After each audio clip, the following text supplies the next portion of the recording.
श्री स्वामी समर्थ महाराज की जय. सर्वांना नमस्कार. ओढ स्वामी सेवेची या माझ्या युट्यूब चॅनेल मध्ये तुम्हा सर्वांचे स्वागत आहे. चॅनेलला अजून सबस्क्राईब केला नसाल तर नक्की सबस्क्राईब करा.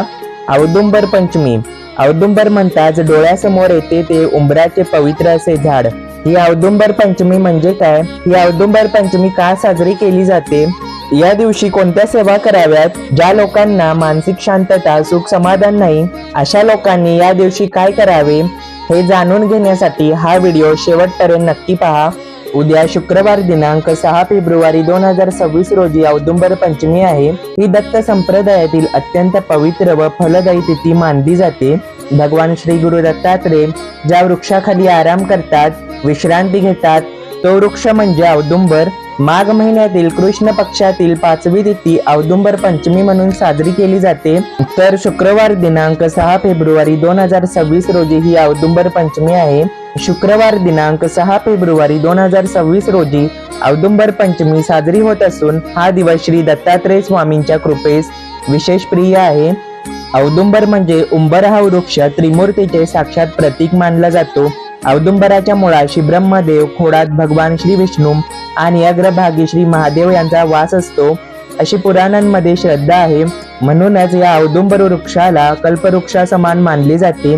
दत्त संप्रदायानुसार श्रीपाद श्री वल्लभ, नृसिंह सरस्वती महाराज तसेच स्वामी समर्थ महाराज आणि दत्त संप्रदायातील अनेक महान पुरुषांनी तपश्चर्या व आपल्या भक्तांना उपदेश केले. गाणगापूर, औदुंबर, अक्कलकोट, नृसिंहवाडी ही दत्तक्षेत्रे तसेच श्री स्वामी समर्थ सेवा केंद्रातही आपल्याला औदुंबर वृक्षाशी असलेले अतूट असे नाते पाहायला मिळते. या औदुंबराच्या सावलीत बसून केलेली साधना, सेवा, नामस्मरण 1000 पटीने जास्त फळ देते. या दिवशी औदुंबर वृक्षाखाली मनोभावी केलेली प्रार्थना श्री गुरुपर्यंत तसेच श्री गुरु कृपेपर्यंत पोहोचते आणि भक्तांचे कष्ट निवारण होत असते.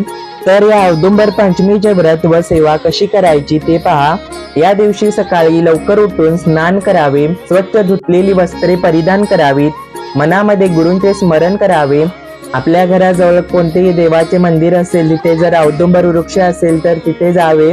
तसे जमत नसेल तर जवळपासचे औदुंबर वृक्षाजवळ जावे. या औदुंबराला पाणी आणि दूध मिक्स करून औदुंबर वृक्षाच्या मुळाशी अर्पण करावे. या औदुंबराला अष्टगंध, अक्षता, हळदी कुंकू, फुले अर्पण करावीत. गाईच्या तुपाचा दिवा लावावा, अगरबत्ती किंवा धूप लावावा. त्यानंतर औदुंबराला खडीसाखरेचा नैवेद्य दाखवावा. आपल्या मनातील इच्छा मनोरथ पूर्ण होण्यासाठी प्रार्थना करावी. त्यानंतर औदुंबर वृक्षाला 7, 11 किंवा 21 प्रदक्षिणा घालाव्यात. प्रदक्षिणा करत असताना आपल्या डाव्या हाताच्या दिशेने प्रदक्षिणा कराव्यात. जिथून आपण प्रदक्षिणा करायला सुरुवात केली तिथूनच प्रत्येक एक प्रदक्षिणा पूर्ण झाल्यावर नमस्कार करून मग दुसरी प्रदक्षिणा करावी. प्रदक्षिणा करत असताना धन्य धन्य हो प्रदक्षिणा सद्गुरुरायांची ही औदुंबर प्रदक्षिणेची प्रार्थना म्हणू शकता. एवढे म्हणायला जर जमले नसले तर दिगंबरा दिगंबरा श्रीपाद वल्लभ दिगंबरा हा जप करावा. त्याचबरोबर ओम श्री दत्तात्रेयाय नमः हा जप करू शकता. प्रदक्षिणा पूर्ण झाल्यानंतर नमस्कार करून औदुंबराच्या छायेत थोडा वेळ बसावे. या औदुंबराच्या छायेत बसून संक्षिप्त श्री गुरुचरित्र वाचन करू शकता. जर एवढा वेळ नसेल तर गुरुचरित्रातला 19वा अध्याय वाचावा. ओम द्राम दत्तात्रेयाय नमः हा जप जास्तीत जास्त किंवा 108 वेळा किंवा जसा जमेल तसा 11 वेळा करू शकता. या दिवशी काही जण उपवास धरतात, फलाहार करतात. ज्यांना उपवास करणे शक्य नसेल त्यांनी नाही केला तरीही चालतो. या दिवशी गरजूंना अन्नदान, गुरुला गुरुदक्षिणा, औदुंबर वृक्षाचे पूजन, औदुंबर प्रदक्षिणा, औदुंबर वृक्षाच्या छायेत केलेल्या सेवेमुळे तसेच नामस्मरणामुळे विशेष असे पुण्य प्राप्त होते.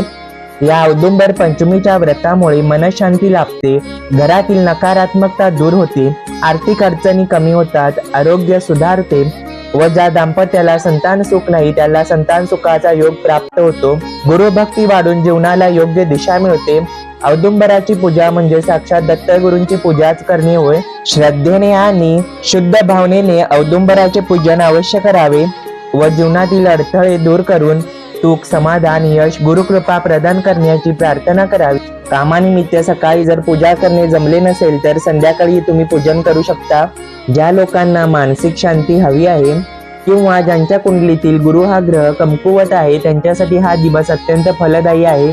या दिवशी सांगितल्याप्रमाणे जर सेवा केली तर आपल्याला नक्कीच त्याचे फळ मिळेल. अत्यंत साधी अशी ही सेवा आहे. औदुंबर वृक्षाच्या झाडाखाली बसून या दिवशी तुम्ही औदुंबर दत्त स्तोत्र देखील म्हणू शकता. 2-3 ओळींचे असे हे स्तोत्र आहे. तर ही झाली सर्व औदुंबर पंचमीची माहिती. ही माहिती तुम्हाला कशी वाटली ते कमेंट करून नक्की सांगा. जर माहिती आवडली तर शेअर करा, लाईक करा. जर सबस्क्राईब केला नसाल तर सबस्क्राईब करा. श्री स्वामी समर्थ. औदुंबर प्रदक्षिणा केल्याने काय फायदे होतात याची माहिती पुढच्या व्हिडिओमध्ये. श्री स्वामी समर्थ.